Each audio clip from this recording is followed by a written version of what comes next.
వందనాలక్క. ప్రార్థించుకుందాం. పరిశుద్ధుడా, ప్రేమమేడ దయగల తండ్రి, నాయన మీ నామమునకు వందనాలు. ప్రేమించి ఇచ్చినటువంటి ఉదయకాల ప్రార్థన బట్టి కృతజ్ఞతలు. నాయన మీరు మాట్లాడండి, వినగల చెవులను, గ్రహింపగల హృదయాలను మీరు మాకివ్వండి. మా అడుగులు మరింతగా పరలోక రాజ్యం వైపు స్థిరపరచబడలాగున, పరలోక రాజ్యం పొందుకునేంత వరకు మీ యందు కలిగినటువంటి ఈ విశ్వాసాన్ని వీడక నిలిచినట్లు మీరే సహాయం ఇచ్చి తృప్తిపరచమని, మహిమ మీరు పొందుకోనమని యేసునామమున ప్రార్థిస్తున్నాం మా తండ్రి. ఆమేన్. మంచిది. నాకు ఈ అవకాశాన్ని ఇచ్చినటువంటి ధనరాజ్ పాస్టయ్య గారికి, అలాగనే సహకరించినటువంటి దేవిరాజ్ అన్న గారికి క్రీస్తునామమున వందనాలు. అలాగనే ప్రియమైన దేవుని యందు పెద్దలారా, మీ అందరికీ ప్రభువు పేరిట వందనాలు తెలియజేస్తున్నాను.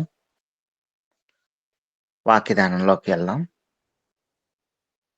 గడిచిన వారంలో మాక్సిమం ఈ మాసం అంతా ఎలా ఉంటుందంటే, క్రీస్తు యొక్క జన్మదినాన్ని బేస్ చేసుకొని మెసేజ్లు వస్తూ ఉంటాయి అన్నమాట.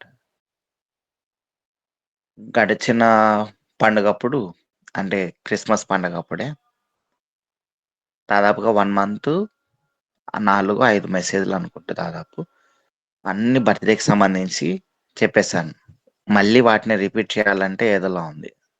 అంటే ఇంకా ఆ మెసేజ్లు బర్త్డేకి సంబంధించిన మెసేజ్, క్రీస్తుకు సంబంధించిన, క్రీస్తు పుట్టినరోజుకు సంబంధించిన మెసేజెస్ బాగుంటాయి. సరే, వాటిని రిపీట్ చేయలేను, కానీ ఇంకా వేరే మెసేజ్ చెప్పుకుందాం. ఆయన పుట్టినప్పుడు పరిస్థితి ఎలా ఉంది అనే ఉద్దేశంతోనే మెసేజ్ చెప్పుకుంటా ఉన్నాం. సరే, ఎలా ఉందంటే, యేసుక్రీస్తు ప్రభుల వారు బెత్లెహేంలోనే పుట్టాలి అని చెప్పేసి మనకి మీకా 5:2లో ఖచ్చితంగా ఉంటుంది. బెత్లెహేమ ఎఫ్రాతా, యూదాలో నువ్వు ఎంత మాత్రము చిన్నదానవు కావు, అల్పమైన దానవు కావు, రాజులు నేలేటోడు నీ దగ్గర నుంచే వస్తాడు అని చెప్పేసి ఉంటుందన్నమాట. అంటే ఆయన ఖచ్చితంగా బెత్లెహేంలోనే పుట్టాలి. బెత్లెహేంలోనే పుట్టినా కూడా నాకు బైబిల్ చదివేటప్పుడు ఎన్నిసార్లు అనిపించిందంటే అన్నిసార్లు అనిపించింది, ఎందుకు ఇతను బెత్లెహేమీయుడైన యేసుక్రీస్తు ప్రభువా అని ఎప్పుడు అనిపించుకోలేదు. బెత్లెహేంలోనే పుట్టాడు నిర్మోహమాటంగా. ఎందుకంటే నజరేతులో నుంచి బెత్లెహేంకి వెళ్ళిపోయాడు. ఎక్కడ వెళ్ళిపోయాడంటే లూకాసు వార్త 2వ అధ్యాయం 1వ వచనంలో ఉంటుంది. వచనం నెరవేర్చబడ్డానికి అప్పుడప్పటికి జర్నీ చేయాల్సి వస్తుంది. లూకాసు వార్త 2వ అధ్యాయం 1వ వచనం, ఆ దినములలో సర్వలోకమునకు ప్రజాసంఖ్య వ్రాయవలనని కైసరు ఔగుస్తు వలన ఆజ్ఞ ఆయను. ఇది కురేనియా సిరియా దేశమునకు అధిపతి అయి ఉన్నప్పుడు జరిగిన మొదటి ప్రజాసంఖ్య. అందరు వెళ్తా ఉన్నారు కాబట్టి 4వ వచనంలో, యోసేపు దావీదు వంశంలోను గోత్రంలోను పుట్టినవాడు గనుక తనకు భార్యగా ప్రదానం చేయబడి గర్భవతి అయి ఉండిన మరియతో కూడా ఆ సంఖ్యలో వ్రాయబట్టకు గలిలయలోని నజరేతు నుండి యూదయలోని బెత్లెహేం అని పెట్టిన దావీదు ఊరికి వెళ్ళాను. గలిలయలో నజరేత్ అనేది ఒక ఊరు. ఇతనేమో అక్కడి నుంచి ఇక్కడికి వెళ్ళిపోయాడు, బెత్లెహేం వరకు వెళ్ళిపోయాడు. ఇక్కడ మాత్రమే ఉంటుంది, ఇక్కడ మాత్రమే ఉంటుంది. ఇక బెత్లెహేమీయుడైన యెషయి కుమారుడైన బెత్లెహేమీయుడైన దావీదు కుమారుడైన సొలొమోను, అంటే ప్రతి ఒక్కరికి బైబిల్లో, ప్రతి ఒక్కరికి పరిశుద్ధ గ్రంథంలో వారు పుట్టినటువంటి స్థలం ఉంటుంది చూడండి, ఆ ఊరు పేరుతోనే పిలుచుకుంటూ వచ్చేవాళ్ళు.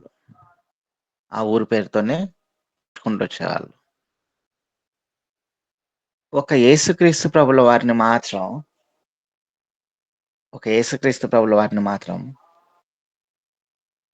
పుట్టిన ఊరిని బయట పడకుండా పిలుచుకుంటూ వచ్చారు.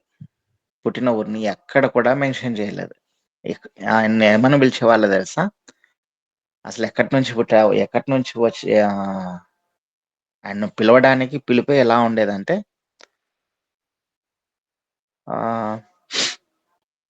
మత్తయి సువార్త 2వ అధ్యాయం 23వ వచనం. 2వ అధ్యాయం 23వ వచనం.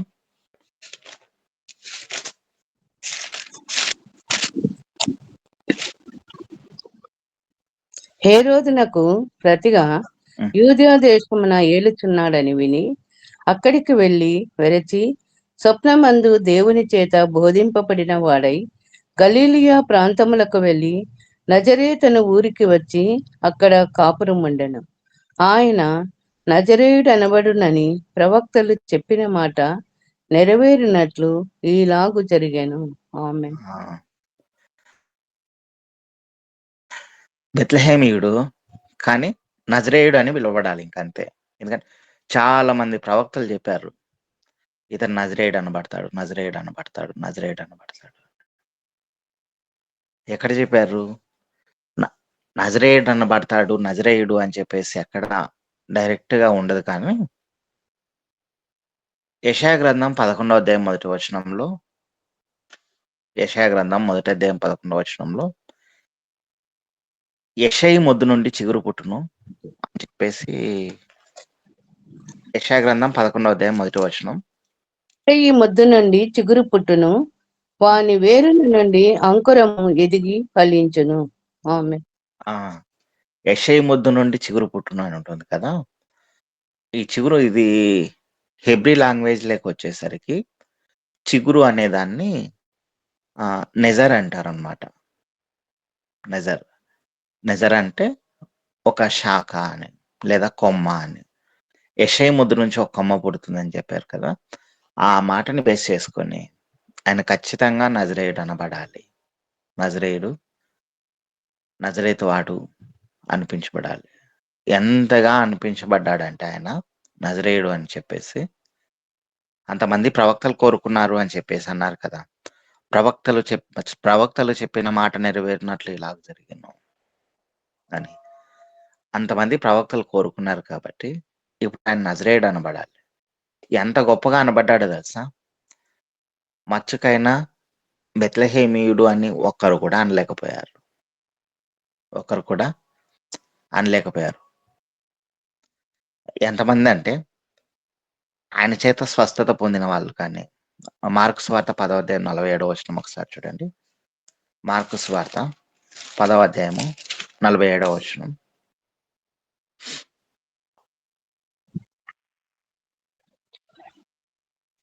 ఈయన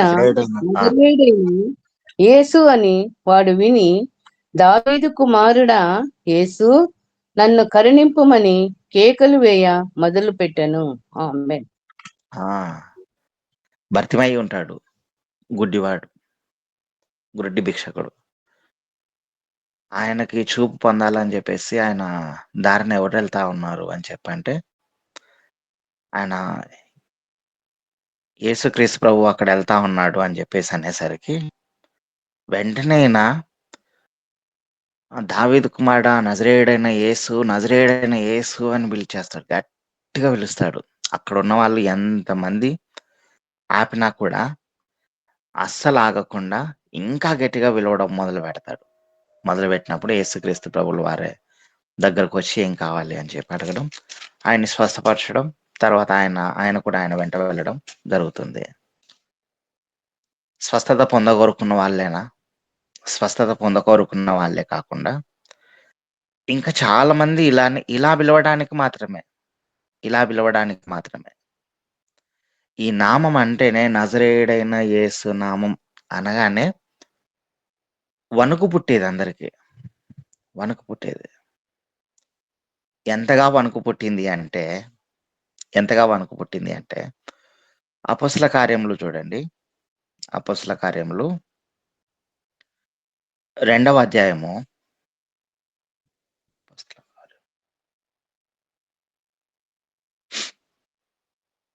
అపొస్తల కార్యములు 3వ అధ్యాయము 6వ వచనం ఒకసారి చూడండి. అంతటా పేతురు, వెండి బంగారములు నా యొద్ద లేవు, కానీ నాకు కలిగినదే నీకిచ్చుచున్నాను. నజరేయుడైన యేసుక్రీస్తు నామమున నడువుమని చెప్పి. ఆమేన్. ఆ వెండి బంగారాలు నా ఎద్ద లేవు కానీ నజరేయుడైన యేసు నామమున నడువు అని చెప్పి వాడిని కుడి చేయి పట్టుకొని లేపుతానే వాడు నడుచుకుంటూ వచ్చేస్తాడు. అంతవరకు వాడిని మొదటి నుంచి చూసుకుంటూ వస్తుంటారు.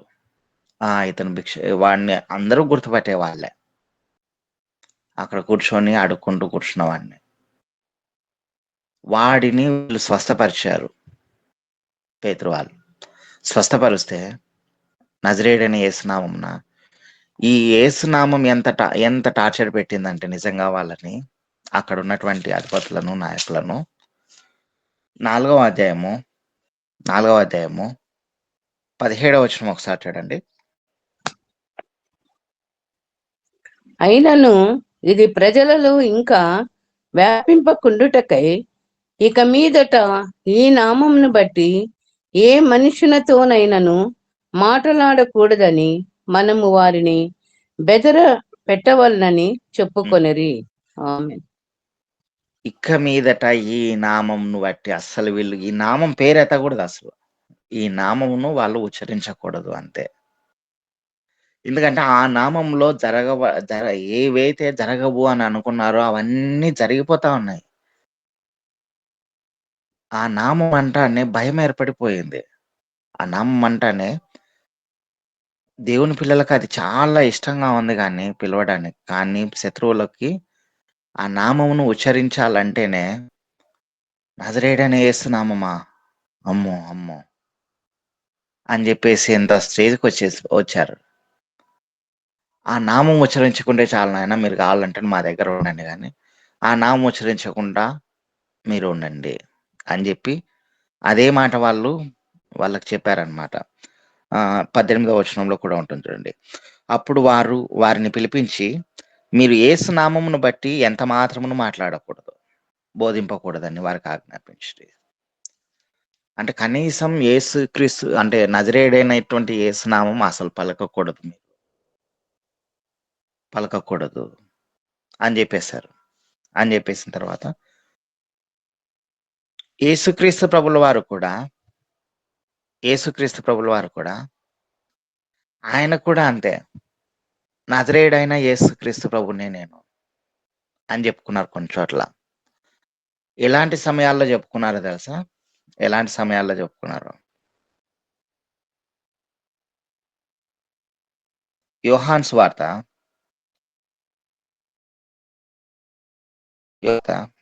చివరి అధ్యాయం 18వ అధ్యాయము 5వ వచనం చూడండి.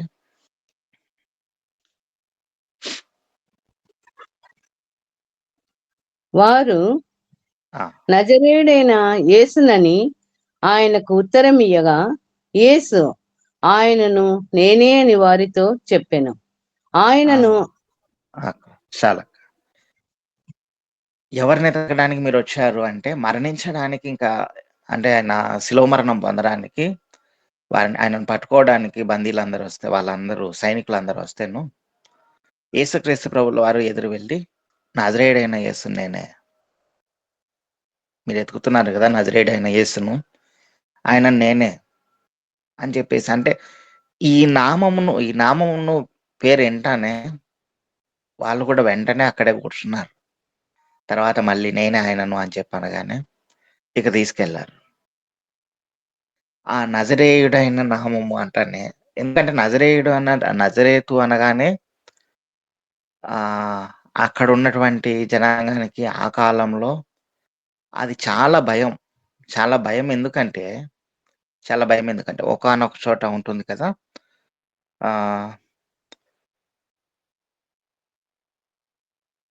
నజరేతులో నుండి మంచిది ఏదైనా వచ్చునా అని నతనయేలు అంటారు. నజరేతులో నుంచి మంచిది ఏదైనా వస్తుందా, రాదు కదా అని చెప్పేసి. యోహాను సువార్త 1వ అధ్యాయము 45వ వచనంలో ఉంటుంది మాట. ఒకసారి చూడండి. ఎందుకు ఆయన ఇంత పెద్ద మాట అన్నాడంటే, ఒక ఊరు గురించి అంతగా అన్నాడు అంటే 45-46 వచనంలో, ఫిలిప్పు నతనయేలును కనుగొని ధర్మశాస్త్రంలో మోషేయు ప్రవక్తలను ఎవరిని గూర్చి రాసిరో ఆయనను కనుగొంటిమి, ఆయన యోసేపు కుమారుడైన నజరేయుడగు యేసు అని అతనితో చెప్పెను. అందుకు నతనయేలు, నజరేతులో నుండి మంచిది ఏదైనా రాగలదా? నజరేతు వాడు అంటున్నావు, అసలు నజరేతులో నుంచి మంచిది ఏదైనా వస్తుందా? నజరేతులో నుంచి అసలు మంచిదే రాదు కదా! అని జెప్పేసాడు. అంటే ఏందంటే ఆ ఉద్దేశ్యము, ఆ ప్రాంతము గలిలయలోని నజరేత్ అనే ఊరు చాలా ఆ కాలానికి చాలా చెడ్డ ఊరు. చాలా చెడ్డ ఊరు. ఏ కోశాన పట్టుకున్నా కూడా మనం అని చెప్తాం కదా! అన్నం ఉడికిందో లేదో ఒక మెతుకు పట్టుకొని చెప్పొచ్చు అని.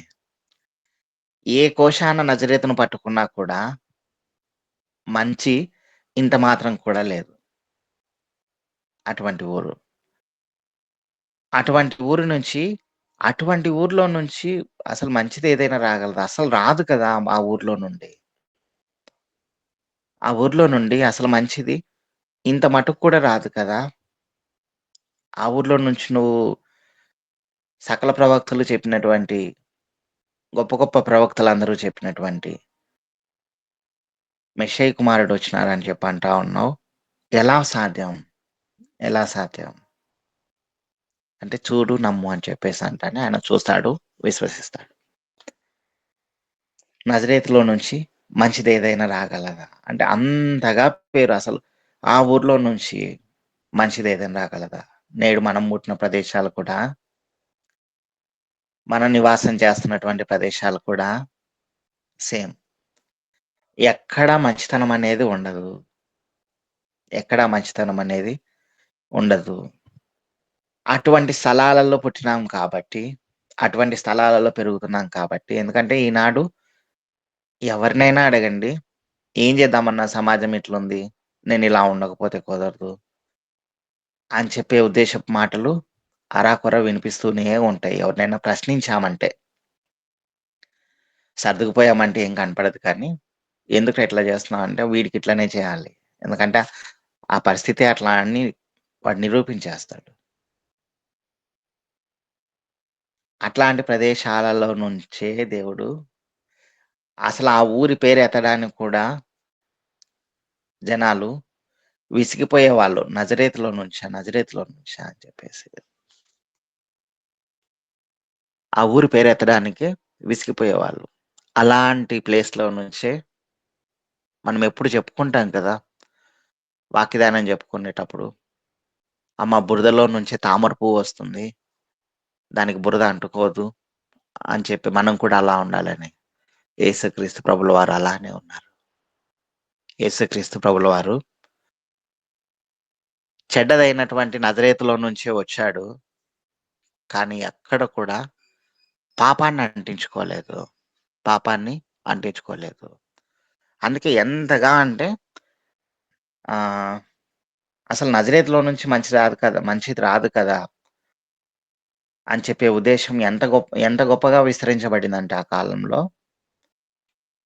ఒకానొక సమయంలో ఆహ్, యేసుక్రీస్తు ప్రభుల వారిని ఒకతను మెచ్చుకుంటా ఉంటే అక్కడున్నటువంటి వారందరూ అంటారు, "నువ్వు గూడా గలిలయుడివా? గలిలయుడివేమా?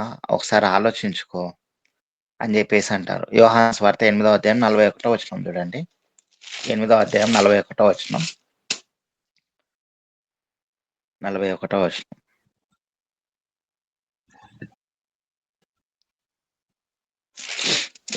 మీరు 8:41. మీ తండ్రి క్రియలే చేయుచున్నారని వారితో చెప్పెను. అందుకు వారు, మేము వ్యభిచారం వలన పుట్టిన వారము కాము, దేవుడొక్కడే మాకు తండ్రి అని చెప్పగా. అక్క 7:41 అక్క. 41 చదవండి. 7:41. 7:41. అవునక్క. మరికొందరు మరికొందరు ఆ! ఈయన క్రీస్తే అనిరి. మరికొందరు, ఏమి క్రీస్తు గలిలయల నుండి వచ్చిన క్రీస్తు దావీదు సంతానంలో పుట్టి దావీదు ఉండిన బెత్లెహేము అను గ్రామంలో నుండి వచ్చినని లేఖనము చెప్పుట లేదా అనిరి. ఆమె అసలు ఆయన క్రీస్తబ్బా! ఆయన గురించి మేము చూస్తున్నవన్నీ చాలా నిజాలు. ఆయన ప్రవక్తలు ఏవైతే చెప్పాడో అవన్నీ చేస్తా ఉన్నాడు. ఆయన క్రీస్తు అని చెప్పేసి కొంతమంది అంటే వారి వైపు ఇలా వింతగా చూసి, గలిలయలో నుంచి అసలు మంచిదొస్తుందా? నువ్వెందుకు గలిలయలో నుంచి కోరుకుంటా ఉన్నావు? గలిలయ, నజరేతు 2 గలిలయలోని ఒక ఊరే నజరేతు. కాబట్టి గలిలయ అని కూడా గలిలయాన్ని సంబోధించేవాళ్ళు పెద్దగా చెప్పాల్సొచ్చినప్పుడు. అసలు గలిలయలో నుంచి ఏదైనా మంచిదొస్తుందా? రాదు కదా! అని చెప్పే ఉద్దేశ్యంతోనే వీళ్ళు కూడా అంటారు చూడండి. మరికొందరు ఈయన క్రీస్తే అనిరి, మరికొందరు ఏమి క్రీస్తు గలిలయలో నుండి వచ్చునా? క్రీస్తు దావీదు సంతానంలో పుట్టి బెత్లెహేంలో నుంచి కదా వస్తాడు.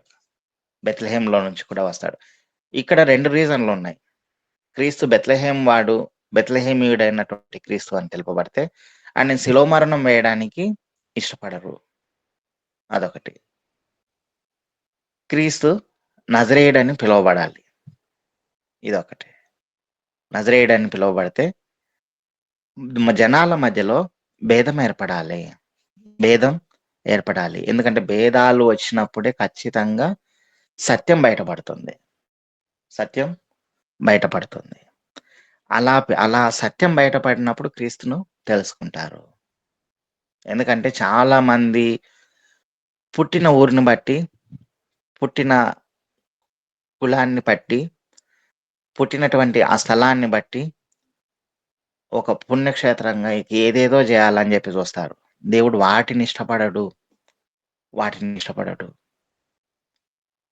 ఆయన ఉన్నది ఉన్నట్టుగా సత్యం బయటపడి, ఆ సత్యాన్ని బట్టి నాలో నివసించాలి. సత్యాన్ని బట్టి నాలో నివసించాలి. దాన్ని కోరుకుంటున్నాడు. అందుకే ఆయన ఎక్కడ కూడా ఆ పుట్టినటువంటి ఊరిని ఎక్కడ ఆయన చెప్పుకోవడానికి ఇష్టపడలేదు. ఎంతగా ఇది నజరేయుడైనటువంటి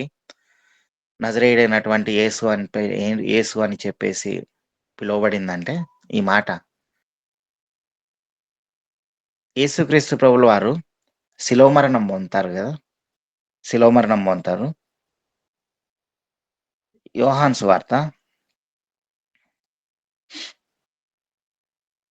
హ్మ్. యోహాను సువార్త 19వ అధ్యాయం 19వ వచనం చూడండి. 19వ అధ్యాయము 19వ వచనం. మరియు పిలాతు యూదుల రాజైన నజరేయుడగు యేసు అను పై విలాసము వ్రాయించి శిలువ మీద పెట్టించెను. ఆమేన్. ఎంతగా అంటే నజరేయుడైనటువంటి యేసుక్రీస్తు ప్రభుల వారు చనిపోయిన శిలువ మీద మరణం పొందిన తర్వాత పైన అలా పైన శిలువకి INRI అని రాసింటారు కదా! ఎన్ అంటే నజరేతన్. నజరేయుడైనటువంటి యేసు,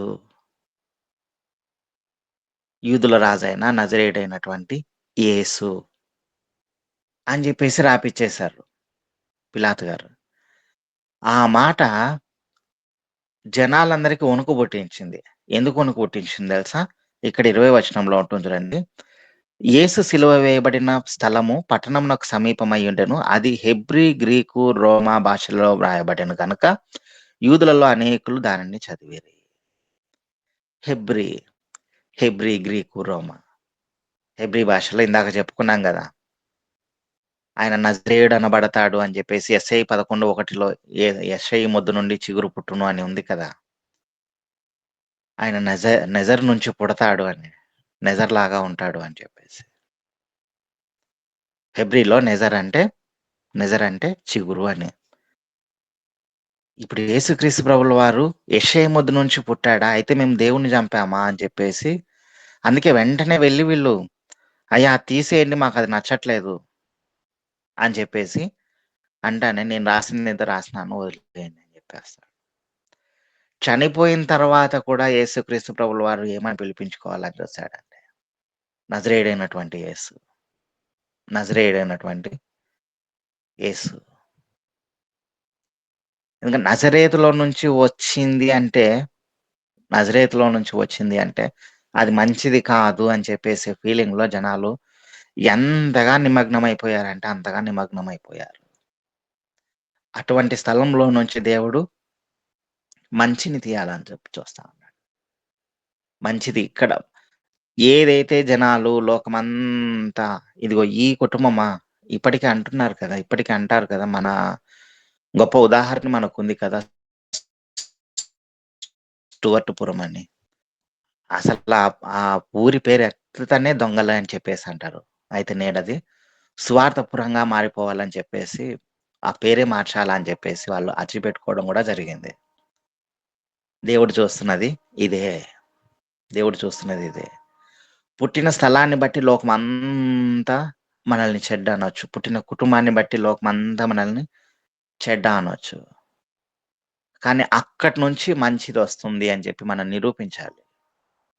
అక్కడి నుండి మంచిదొస్తుంది. ఇదిగో గొప్ప గొప్ప వ్యక్తులు అక్కడి నుంచి వస్తున్నారు అని చెప్పేసి మనం నిరూపించాలి. యేసుక్రీస్తు ప్రభుల వారు నజరేతులో నుంచి మంచిగా వచ్చాడు చూడండి అని జెప్పేసి చూపించుకున్నాడు. నజరేతులో కూడా పాపమైనటువంటి నీ హృదయంలో కూడా ఇదిగో అది మాన్చుకున్నావంటే పరిశుద్ధత కలుగుతుంది అని చెప్పి నిరూపించడానికి ఆయన అక్కడి నుంచి నేను నజరేయుడైనటువంటి యేసునే అని చెప్పేసి ఆయనే ఒకసారి అంటాడు చూడండి. అపొస్తల కార్యములు 22వ అధ్యాయము యేసుక్రీస్తు ప్రభుల వారు స్వయాన అన్నటువంటి మాట. అపొస్తల కార్యములు 22వ అధ్యాయము 8వ వచనం చూడండి.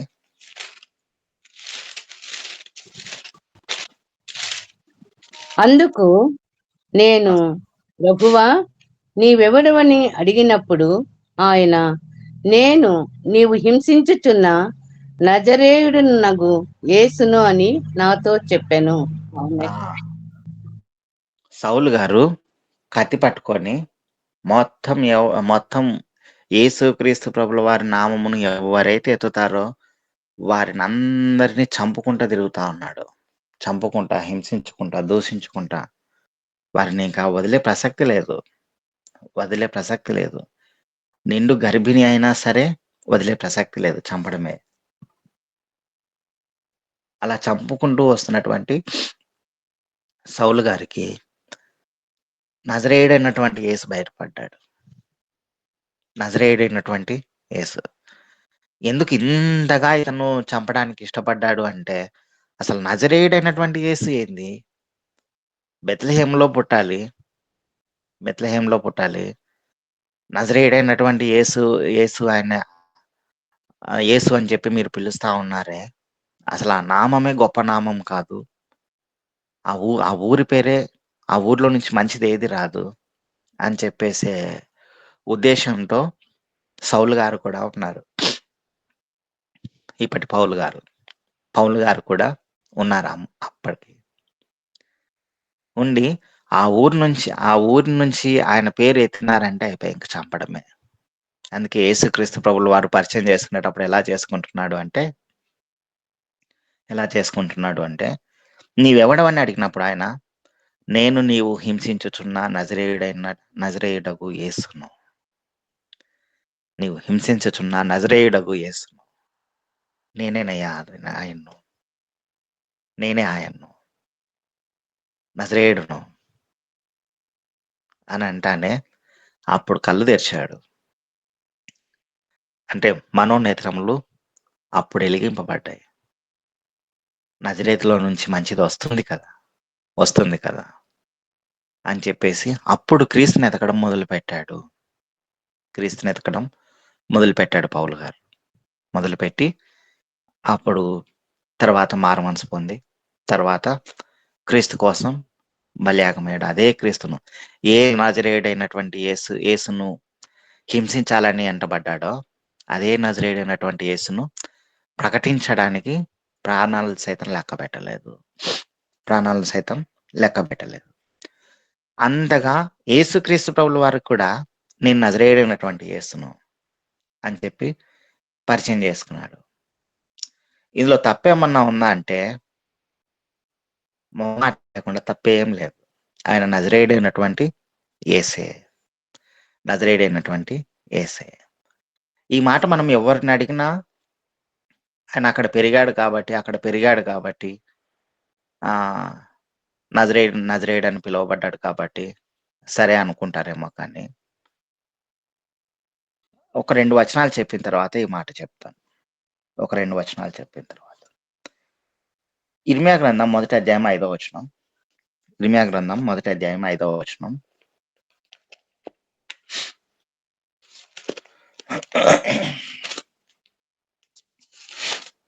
మొదటి అధ్యాయం 5వ వచనం.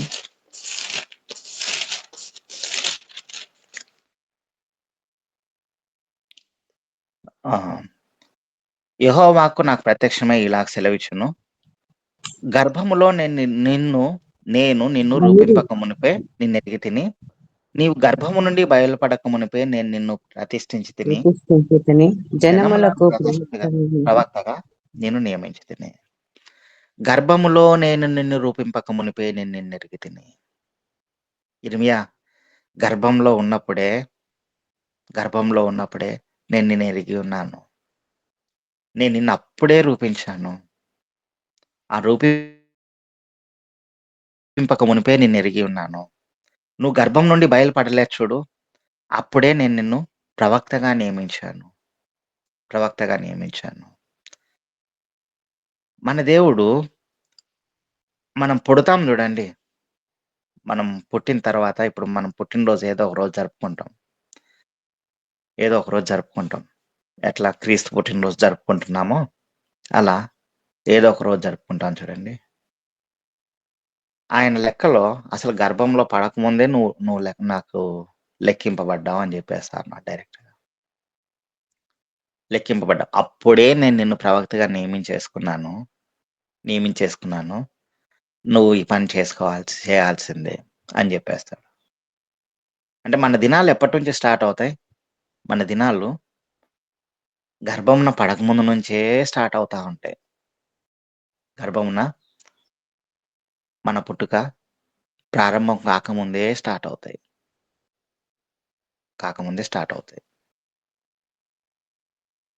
139వ కీర్తన 16వ వచనం ఒకసారి చూడండి.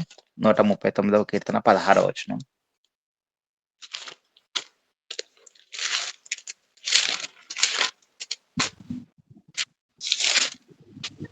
నేను పిండమునై ఉండగా నీ కన్నులు నన్ను చూచెను.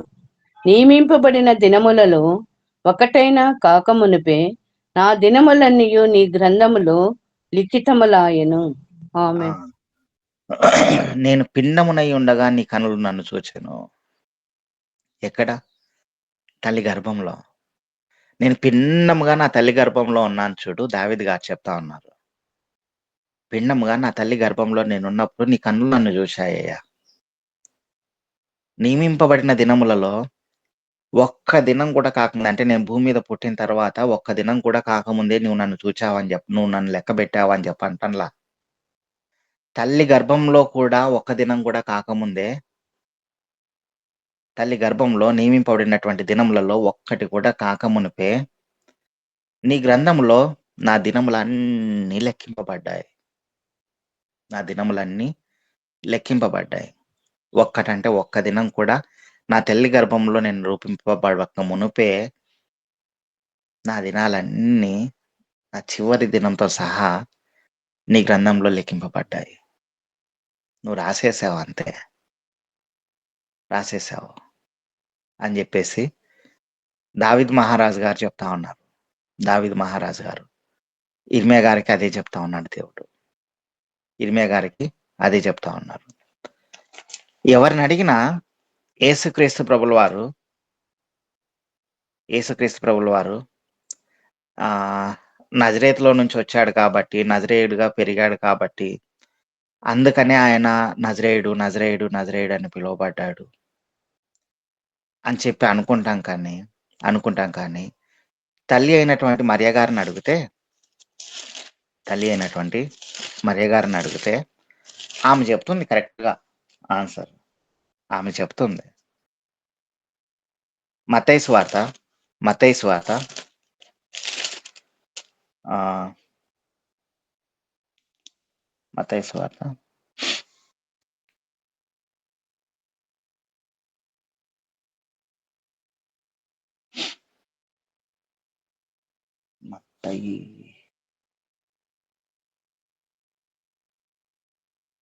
లూకాసు వార్త 1వ అధ్యాయం 26వ వచనం. లూకాసు వార్త 1వ అధ్యాయము 26వ వచనం. లూకాసు వార్త 1వ అధ్యాయము 26వ వచనం. 6వ నెలలో గాబ్రియేలు దేవదూత గలీలియాలోని నజరేతను ఊరిలో దావీదు వంశస్థుడైన ఏసేపను ఒక పురుషునికి ప్రదానము చేయబడిన కన్యక యొద్దకు దేవుని చేత పంపబడెను.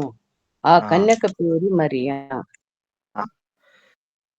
6వ నెలలో గబ్రియేల్ అనే దేవదూత గలిలయలోని నజరేతు అను ఊరిలో దావీదు వంశస్థుడైన యోసేపు అను ఒక పురుషునికి ప్రదానం చేయబడిన కన్యక యొద్దకు దేవుని చేత పంపబడెను. స్త్రీలు పురుషులు మర్చిపోతారేమో కానీ స్త్రీలు తాము ఏ స్థలంలో ఉన్నప్పుడు, ఏ ఊరిలో ఉన్నప్పుడు గర్భం దాల్చారో నిర్మోహమాటంగా గుర్తుపెట్టుకుంటారు. ఎందుకంటే వాళ్ళు మీరు ఎంత పెద్దవాళ్ళనైనా అడగండి, ఆ ఊర్లో ఉన్నప్పుడేరా నువ్వు నా కడుపులో పడ్డావు, ఆ ఊర్లో ఉన్నప్పుడేరా నేను కడుపుతో ఉన్నాను, ఆ ఇంట్లో ఉన్నప్పుడేరా నువ్వు నాకు కడుపులో పుట్టావు, ఇటుకు వచ్చినాక పుట్టినావు, ఈ మాట అంటారు. సేమ్ టు సేమ్ యేసుక్రీస్తు ప్రభుల వారు ఈ లోకంలో ప్రవేశించడానికి మిగతా వారికైతే బెత్లెహేమీయుడు ఇవన్నీ లేదంటే ఇంకేదైనా అనాలి, కానీ యేసుక్రీస్తు ప్రభుల వారు ఈ లోకంలో పుట్టలేదు కానీ ప్రవేశించాడు. ఈ లోకంలో ప్రవేశించిన మొదటి రోజు ఎక్కడ ఉన్నారు అంటే, ఆ సమయము గలిలయలోని నజరేతులో మరియమ్మ ఉన్నప్పుడు ఆమె గర్భంలో ప్రవేశించాడు. గలిలయలోని నజరేతులో ఉన్నప్పుడు ఆమె గర్భంలో ప్రవేశించాడు.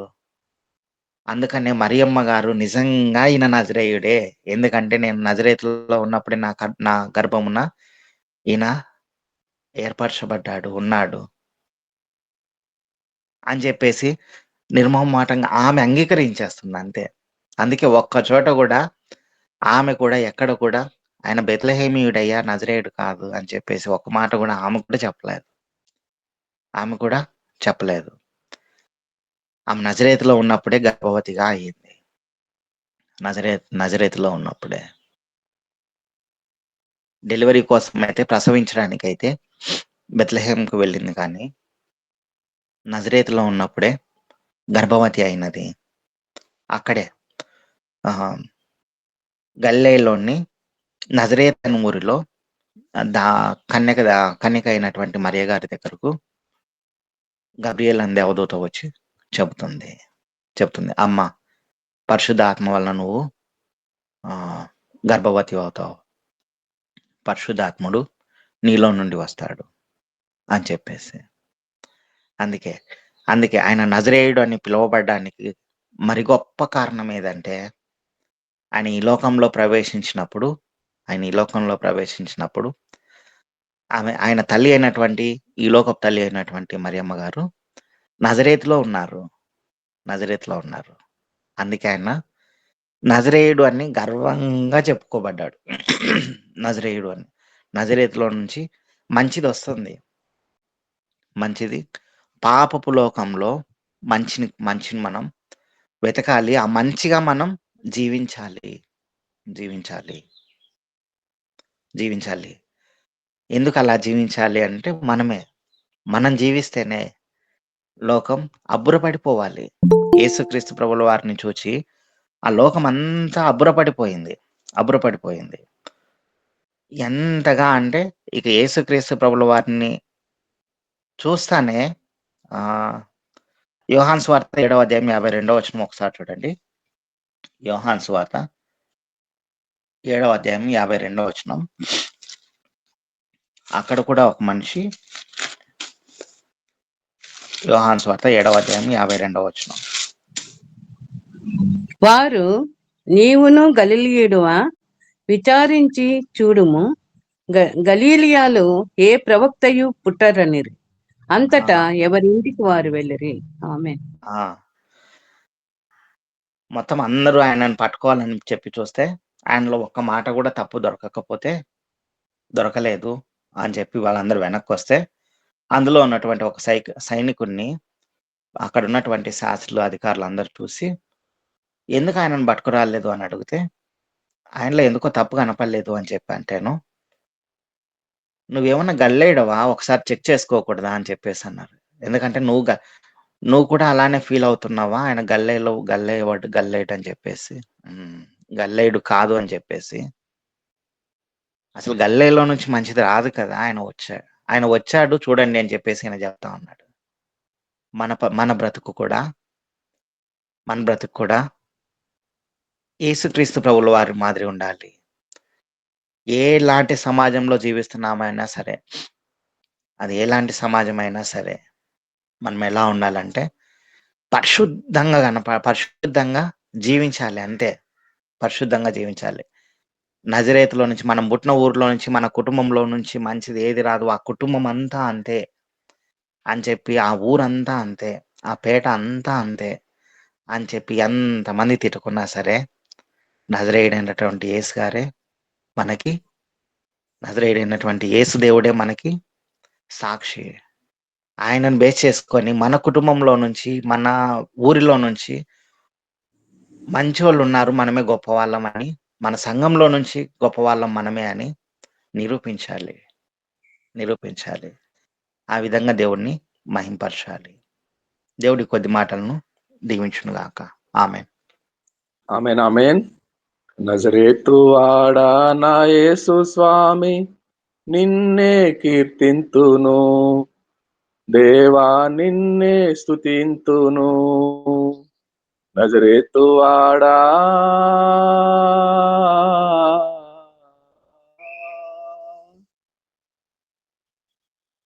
నా సేవారంభంలో సేవకు వచ్చిన తొలి దినాలలో నజరేతు వాడా అని నేనే స్వయంగా రాసుకున్న పాట.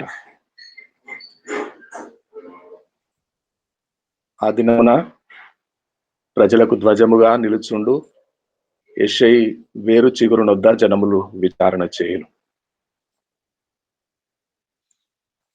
యెషయా 11:10, యిర్మీయా 23:5. యెహోవా ఇలాగు ఆజ్ఞ ఇచ్చుచున్నాడు, రాబో దినములలో నేను దావీదునకు నీతి చిగురును పుట్టించేదను. అతడు రాజై పరిపాలన చేయును, అతడు వివేకముగా నడుచుకొనును, కార్యం జరిగించును, భూమి మీద నీతి న్యాయములను జరిగించును. అదే యిర్మీయా 33:15లో, ఆ దినములలో ఆ కాలమందే నేను దావీదునకు నీతి చిగురును మొలిపించుదును, అతడు భూమి మీద న్యాయములను అనుసరించి, నీతి న్యాయములను అనుసరించి జరిగించును. అతడు ప్రవక్తల సారమై ఉన్నట్టు నజరేయుడు అనబడును. నజరేయుడు అని పిలిపించుకోవటానికి ప్రభు ఇష్టపడుతున్నాడు. మంచిది కాని దేశంలో నుండి, మంచిది కాని పట్టణంలో నుండి, మంచిది కాని పురములో నుండి మంచివాడైన నీతి చిగురు, నెజర్ అనగా చిగురు. బహుశా బెత్లెహేము అతి పురాతనమైన పట్టణమే కావచ్చు, ఊరే కావచ్చు. యూదా ఎఫ్రాతా మీకా 5:2 ప్రకారం అతి పురాతనమైన పట్టణమే కావచ్చు, కానీ స్వల్పమైన గ్రామము కాదు. నా జనులను ఏలబోవాడు అధిపతి నీలో నుండే వచ్చును అని ప్రవక్తలు స్పష్టము చేసిన ఆయన నజరేయుడు అనబడతాడు. కాలక్రమేణా నజరేతు అను పట్టణము ఏర్పాటైంది.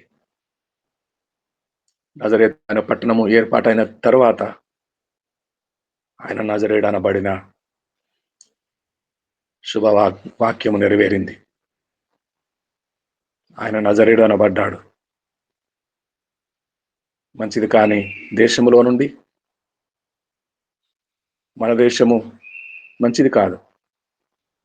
మన దేశము మంచిది కాదు. దుర్భరమైన పట్టణములు, దుష్ట పట్టణములు ఎన్నో మన దేశం నిండా ఉన్నాయి. అయినా మన దేశము నజరుడైన యేసును కలిగి ఉన్న దేశం. మన ఊర్లు మంచివి కావు, మన పురములు మంచివి కావు, మన ఊరులకున్న పేరులు మంచివి కావు. అయినా ఏ ఊరి వారమో ఆ ఊరు మన ప్రభువు వారిని బట్టి పరిశుద్ధపరచబడుతుంది. మన జననము పరిశుద్ధపరచబడుతుంది. మన ఉనికియే పరిశుద్ధపరచబడుతుంది. దేవుడు నాగలింగేష్ గారిని బహుగా ఆశీర్వదించిన గాక. ప్రత్యేకమైన అభినందనలు తెలియజేస్తున్నాను. నాగలింగేష్ గారు వందనాలండి. దేవుడు మిమ్మల్ని, మీ సేవను, పరిచర్యను బహుగా ఆశీర్వదించి వృద్ధి పొందించిన గాక. మనలో ఒక మాట ఎవరైనా ప్రార్థన చేయండి. వీలున్నవారు ప్రార్థన చేయండి. వీలు కలిగిన వారు ఒక మాట. పరిశుద్ధుడా, జీవము గల తండ్రి, గొప్ప దేవ, నీకు వందనాలు వందనాలు వందనాలు, స్తోత్రాలు ప్రభ. నాయన మరి శ్రేష్టమైనటువంటి వాక్య సందేశాన్ని అందజేసిన నాగలింగేష్ పాస్టర్ గారికి నాయన మరి బహుగా నీ ఆత్మ సంచారము మెండుగా కల్పించండి ప్రభు. నీకు వందనాలు స్తోత్రాలు దేవా. విన్నటువంటి వాక్యము నాయన నిజము ప్రభు తండ్రి. నజరేయు వాడవైనటువంటి నా యేసు తండ్రి, మా యేసు ప్రభు, నీవు గొప్ప దేవుడివి, సర్వోన్నతుడివి, సర్వాధికారివి తండ్రి. నాయన మరి ఆయన గొప్ప దేవుడు అయినటువంటి మీరు మాకు రక్షకుడుగా ఉన్నందుకు మీకే కృతజ్ఞతాస్తుతులు చెల్లించుకుంటున్నాం తండ్రి. మమ్మల్ని దీవించండి, ఆశీర్వదించండి. కూడి వచ్చిన ప్రతి ఒక్క బిడ్డని పేరు పేరున దీవించండి ప్రభు.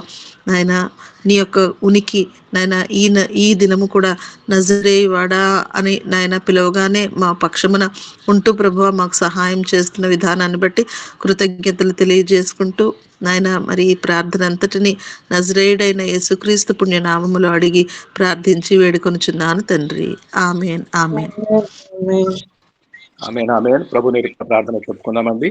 పరలోకమందున్న మా తండ్రి, నీ నామము పరిశుద్ధపరచబడును గాక, నీ రాజ్యము వచ్చును గాక, నీ చిత్తము పరలోకమందు నెరవేర్చినట్లు భూమి ఎందును నెరవేరును గాక. మా అనుదిన ఆహారం నేడు మాకు దయచేయము.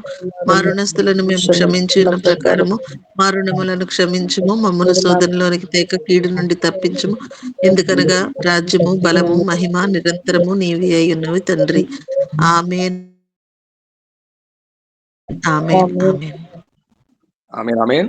చక్కని వాక్యము అందించిన నజరేయుడని ఎందుకు పిలువబడ్డాడో, ఆయన స్వయముగా నజరేయుడని పిలిపించుకున్నాడో, ఇష్టపడినాడో మనమందరము చక్కని వాక్యం ద్వారా ఆదరించబడ్డాము. యేసు జననమును గూర్చి మరొకసారి నజరేయుడైన యేసు జననము గూర్చి చక్కగా వివరించిన నాగలింగేష్ గారు ఆశీర్వాదం విడుదల చేయండి. మన పరమ తండ్రి అయిన దేవుని యొక్క కృపయు, ఆయన కుమారుడైన యేసుక్రీస్తు వారి యొక్క ప్రేమయు, పరిశుద్ధాత్మ యొక్క అన్యోన్య సహవాసము ఇప్పుడు కూడి ఉన్న మనకును, మన కుటుంబములకును, మన సంఘములకును, జరగనైనటువంటి హిందీ సెషన్కును, సకల పరిశుద్ధులకును, ధనరాజ్ పాస్టర్ గారి ఆరోగ్యమునకును ఇప్పుడును ఎల్లప్పుడూ సదాకాలం తోడేయండి నడిపించును గాక. ఆమేన్. అందరికి ప్రభు పేరిట వందనములు. ప్రభు సన్నిధి మీకందరికీ తోడై ఉండును గాక. ఆమేన్. రండి ఇప్పుడు తెలుగు సభ ముగించుకొని హిందీ సభలోనికి ప్రవేశించుదాము. हमारे बीच में जगदीशपुर बिहार से पास्टर विश्वनाथ प्रसाद जी तैयार खड़े हैं नेतृत्व करने, अगवा करने, ताकि हम हिंदी सभा आरंभ करने जाएंगे. पास्टर जी